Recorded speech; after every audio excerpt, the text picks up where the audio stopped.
Perdemos a final do Campeonato Carioca, empatando por 0-0 o jogo da volta. Esse campeonato que ninguém faz muita questão de ganhar, mas ao mesmo tempo também ninguém quer perder para o seu rival.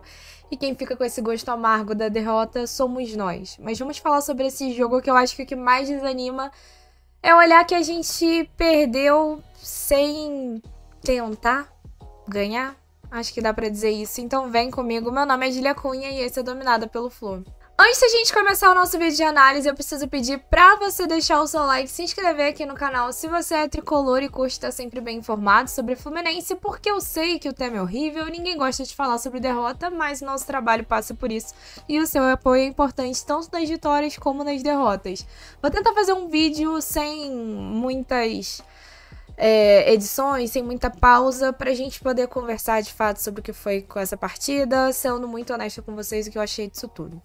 Pra gente começar falando sobre a escalação, porque eu acho que esse é um ponto que não tem como não mencionar logo de cara. A gente já imaginava, né, já previa a entrada do René.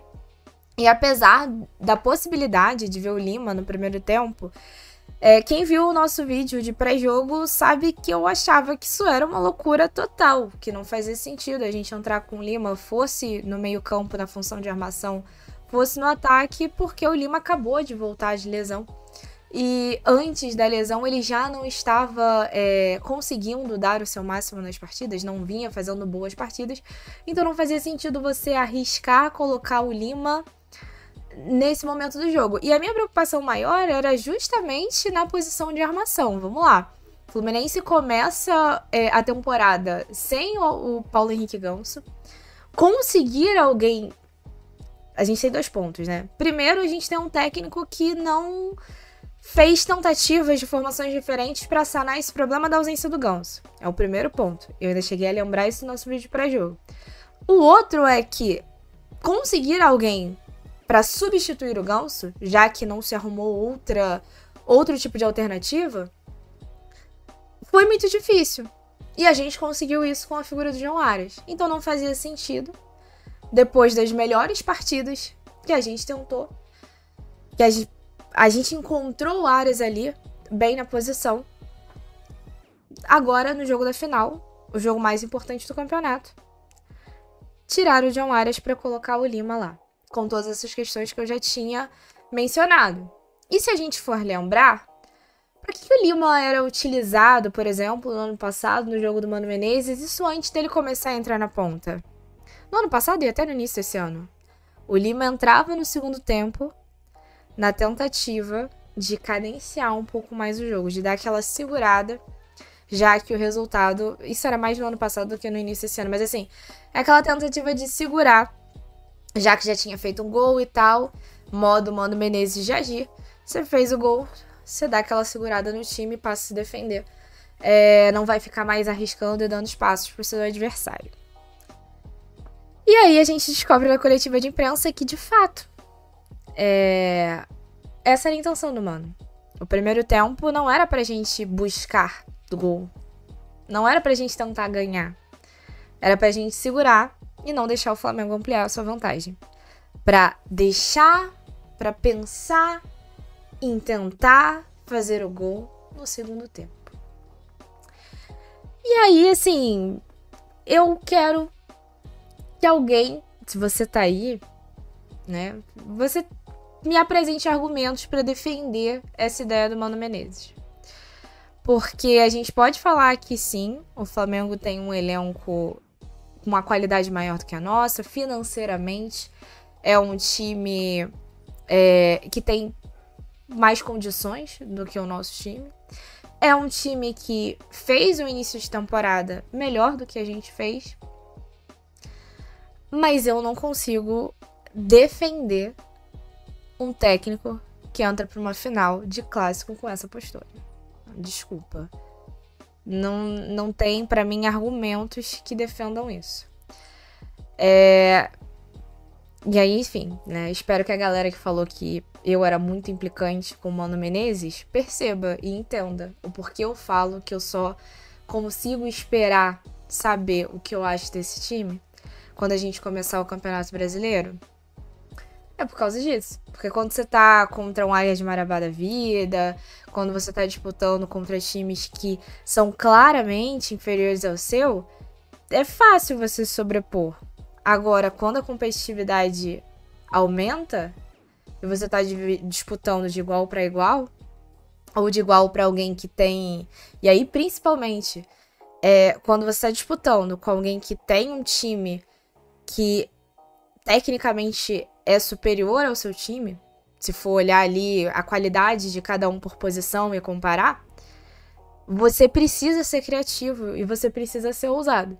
E é uma coisa que o Mano Menezes não é. E eu acho que fica ainda mais provado depois da fala dele após esse segundo jogo da final, né? E a gente vê isso dentro de campo. O Lima não consegue ser esse articulador. O Fluminense tem muita dificuldade de atacar. A gente pode falar sobre outros jogadores que estavam errando talvez mais do que o comum. O Otávio foi um desses. O Otávio, que dependia ali de saída de bola, o Otávio ia muito mal. Muito mal. Você tinha ali basicamente quase todos os jogadores da defesa recorrendo ao Fábio e colocando o Fábio em situações extremamente complicadas. E eu acho que essa era uma tentativa justamente porque, assistindo ao jogo, eu tava no Maracanã, a sensação que eu tinha era de que a equipe recorria ao Fábio porque não conseguia construir por dentro, não conseguia construir pelo chão, não conseguia construir utilizando o meio campo. Então eu volto pro Fábio tentar lançar uma bola longa e tentar armar um ataque desse time, porque a gente não tá conseguindo fazer isso por aqui. Além dele, o Canóbio é um cara que ele basicamente ficou ali auxiliando o René na lateral. E ainda assim, você pode elogiar a questão de ser um cara com vigor, que se entrega dentro de campo, mas ao mesmo tempo que ele tentava funcionar como uma válvula de escape em alguns momentos e muito aguerrido, mesmo caindo no chão, tentava se superar aquilo para ajudar a equipe, é um jogador que falhou muito também, principalmente ali naquela parte de trás. Então isso também dificultou a gente. O único jogador desse time que conseguiu ser, porque era aquela peça diferencial dentro de campo, era o John Arias. O John Arias pegava uma bola, era o cara que ia fazer a jogada, que ia se defender, que ia ter que enfrentar contra 3 e tal, mas no final das contas ele ia acabar sendo jogado no chão. Até porque, no geral, né, muitas vezes ele sozinho. O Samuel Xavier até conseguiu ele dar um auxílio em algumas jogadas e tudo mais, mas muitas vezes ele era pego nessas emboscadas sem ter alguém pra passar a bola e tal. Pra tentar, sei lá, salvar a jogada. E aí tá, o time fica nesse jogo que se defende e que não vai dar em nada o primeiro tempo inteiro. A gente até pode falar ali, o Fábio se complica muito em uma jogada e tal, acaba comprometendo, mas salva no final. Mas esse era o menor dos nossos problemas, afinal, se você precisa ganhar a partida e você não ataca, você não é ofensivo, esse é o maior dos problemas, você não tem como ganhar assim. E aí a gente vai pro segundo tempo, o Mano resolve mudar a equipe, coloca o Hércules no lugar do Otávio, coloca o Riquelme Felipe pra saída do Lima, e aí assim, voltando com o John Arias pro meio campo. Esse início de jogo eu tava comprando água, esse início de segundo tempo, então eu não consegui ver ali os primeiros momentos desse segundo tempo. O Fluminense, de fato, no segundo tempo consegue atacar um pouco mais do que o primeiro tempo, mas ao mesmo tempo entrega algumas jogadas ali pro Flamengo que, obviamente, quando ia armar a equipe ofensivamente, conseguia chegar lá na frente com muito mais condições. A gente teve muita dificuldade de acho que brigar por espaço de fato no terço final, e isso também tem a ver com a qualidade deles defensiva. Isso não pode ser ignorado, porque de fato é um time que tem qualidade. E aí, enfim, o Mano chega a fazer outras mudanças, entra Keno, entra Everaldo, né, sai Canóbio, sai Germancano. Mas pro final da partida ele ainda coloca o Serna dentro de campo. Eu acho que... E aí é muito engraçado, né? A gente olha assim, de novo, mais uma vez. Na minha cabeça, não faz sentido você colocar o Ken dentro de campo quando o Germancano já saiu. E você talvez tirar quem pode ajudar a alçar bolas na área quando o Everaldo entra. Mas assim, aparentemente é esse o modo que o Mano vai seguir e...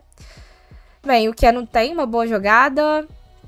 A gente em 2 momentos acaba dando os passos que possibilitam o Flamengo fazer 2 gols, mas um tinha falta, o outro estava impedido e tal.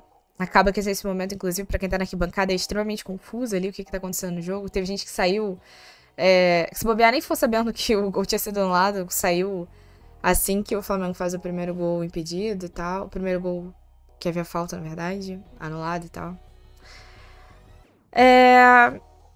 E aí, no fim das contas, a gente sai, assim, derrotado dentro de campo. E aí eu acho que a gente pode falar derrotado tanto pela equipe que conseguiu jogar com a vantagem que tinha, como também por nós mesmos que esperamos, talvez, muito desse time e não conseguimos, não vimos esse time colocar isso muito em prática. Acho que é uma partida... É até difícil falar, assim, foi a primeira eliminação em final que eu vi dentro do estádio. Até então só tinha vencido finais.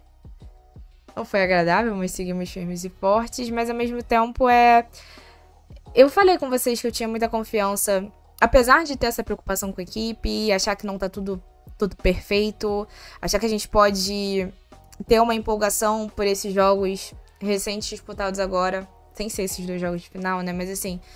E sem ser o jogo de volta contra o Volta Redonda, mas esses jogos que a gente tava disputando e conseguindo brigar, e com uma equipe ofensivamente, coletivamente funcionando melhor, e conseguindo opções tanto defensivamente quanto no ataque. Apesar de eu ter essa preocupação pro início do Campeonato Brasileiro, eu tinha muita confiança nessa final do Campeonato Carioca pelas últimas finais do Campeonato Carioca que a gente viveu, contra o mesmo adversário, e que o time entrava em campo com... Assim, era um outro time, assim. O time, eu acho que brilhava dentro de campo nesse tipo de jogo. E aí, eu acho... Então, assim, apesar disso, eu tinha muita confiança, porque você tinha essa postura de time de guerreiros e tal. Você sabia que você podia confiar. E eu acho que fica claro, assim, que hoje a gente não tem esse time. É um time que tem muita força de vontade, mas ele não é o time de 2022 ou o time de 2023. Acho que tanto pelas peças que a gente tem em campo, a comparação, principalmente se a gente for colocar com 2023, a gente pode falar que tem pontos positivos, como o fato da gente ter jogadores mais novos, o que tende a nos dar mais fôlego dentro de campo para disputar essas partidas. Mas ao mesmo tempo tem um ponto negativo, que é em termos de qualidade técnica, a gente tem um time que tecnicamente os nomes, individualmente falando, são no geral inferiores ao que a gente tinha. 2022 eu não lembro exatamente o time inteiro, mas acho que dá pra dizer assim 2022, mas principalmente 2023. E aí isso faz com que o nosso time, quando não se encontre coletivamente, dependa da individualidade. No geral, ele depende da individualidade de 1 ou 2, que seria o John Arias. 1 ou 2, na verdade, ele vai depender do John Arias, vai depender do Thiago Silva, que ajudou bastante a equipe nesse jogo, vai depender de um Fábio fazer defesas milagrosas, vai depender de um Germancano com sua pontaria absurda, mas que esse ano ainda tem demonstrado melhoras, mas que ainda não tá com essa pontaria absurda. E eu sei que vai ter gente que vai colocar peso no Germán por ter perdido o gol, e de fato tem um peso nisso sim. Mas assim, eu quero lembrar aqui também que o Germancano, ele fazia muitos gols, mas ele também tinha um time que dava mais opções pra ele fazer gols, né? É muito difícil você cobrar de um cara que recebe o quê? 1, 2 bolas ao longo do jogo inteiro em condições de fazer gol. Inclusive, eu saí desse jogo com muita raiva do Ignacio, né? tanto ali pela oportunidade que ele tem na final e dá uma cabeçada completamente errada. Enfim. Mas é aquilo também, né? O time brigou pouco por isso. E aí eu acho que vem pro segundo ponto, que também difere esses times de 2022 e 2023. A gente tem um técnico com um estilo diferente, com um pensamento diferente. Não é o cara que vai arriscar desde o primeiro minuto para poder mudar o resultado. E eu acho que o Mano Menezes, quando eu falo sobre falta de repertório, tem muito a ver com isso também. Ele não é o cara que vai conseguir inventar algo diferente para se sobrepor a um time que tecnicamente tenha peças de mais qualidade do que as peças que você tem em campo. Para isso você precisa de muita coragem e de muito repertório, que eu olho pro Mano Menezes e eu não vejo. Escutei saindo do jogo, pessoas falando, o Mano Menezes tem que ser mandado embora agora e tal. Eu duvido que isso vai acontecer. Pra mim, o Mano Menezes não seria mandado embora nem que a gente tivesse perdido essa final por uma goleada. A gente sabe que não é o estilo do Mário. Eu acho que se o Mano não foi embora quando a gente quase ficou de fora da semifinal, não vai ser agora que ele vai ser mandado embora. Num jogo em que não nos davam como favoritos. E, enfim, eu também acho que não é pra ganhar ou não o Campeonato Carioca ser o fator decisor se o Mano fica ou não. Pra mim, como eu falei pra vocês, o Mano não era pra ter ficado nem pra esse ano, assim. Encerrou o contrato ano passado, fazia o acordo e encerrava ali no final do ano passado. Não fazia sentido nem manter pra essa temporada, porque não era o estilo de jogo que eu esperava. E também porque acho que no terço final, nos jogos finais, acho não, tenho certeza, nos jogos finais do ano passado, ele se complicou mais do que precisava. Apesar de ter feito um início muito bom, na reta final ele se complicou mais do que precisava, fazendo a gente brigar até a última rodada. Então, já achava que ali o trabalho já tinha motivo suficiente para poder encerrar, né? Mas não é para ser uma final, um jogo difícil que é para definir isso. Acho que você tem que definir se um técnico ficou ou não, se você acredita no trabalho dele, se o trabalho dele é aquilo que você quer e tal. E para mim,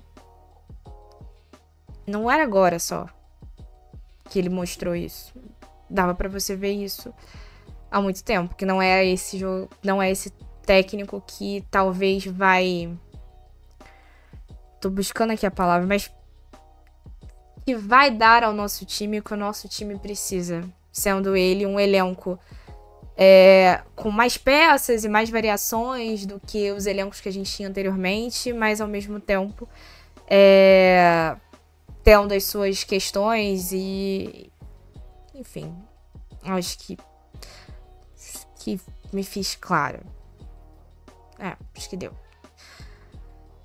Mas deixa aí a sua opinião do que você achou disso tudo. Se concorda, se discorda, mas com argumentos, por favor. É isso que faz uma discussão. Sei que o vídeo talvez tenha sido um pouco mais sério do que eu gostaria. Espero que a musiquinha de fundo ajude a tornar o clima mais agradável. Peço a você que, se você assistiu esse vídeo até aqui e ainda não deixou o seu like, deixe seu like. Eu acho que você pode gostar de mim ou não. Mas se você tá nesse vídeo até o final, você achou ele minimamente interessante pra conseguir assistir esse conteúdo que já tem, caramba, quase 20 minutos. Bom, mas é isso. Beijo no coração. Saudações tricolores. 5 horas a gente tem live pra fazer a nossa live conversada, né? Pra gente trocar mais ideias sobre esse jogo. E tamo junto.